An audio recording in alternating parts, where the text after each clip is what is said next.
Sino nga pala yung babae na kasama mo kanina? Katrabaho ko. Bakit? Kasi sobrang ganda niya. Ang umbok pa ng puwet, tsaka ang laki pa ng dibdib. Ah, ganon. Kahit may asawa ka na, nagkagusto ka pa sa iba? Pinuri lang. Nagkagusto ka agad. Gusto mo kasi ikaw lagi yung pinupuri eh.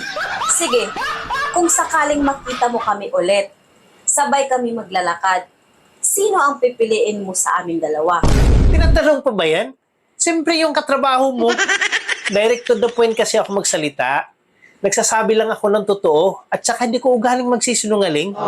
Sigurado ka ba na hindi mo ugali ang magsisinungaling at magsasabi ka ng totoo? Aba, siyempre, oo. Sige, magtanong ka tungkol sa'yo. Sasagutin ko kaagad. Sino mas gusto mo? Katrabaho ko o ako? Katrabaho mo, siyempre. Sino mas seksi sa amin? Yung katrabaho mo, Sino mas maganda sa amin?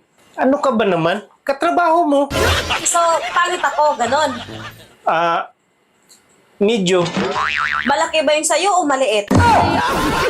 Yung mama mo pala, pumunta dito kanina. Oh, huwag mo ibahan ng usapan. Hindi ko naman iniba. Pumunta naman talaga dito yung mama mo kanina.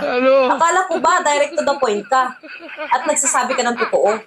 Talaga naman. Sinasabi ko naman talaga ang totoo. Supot ka o hindi? Matulog na tayo, Han. Gabi na, oh.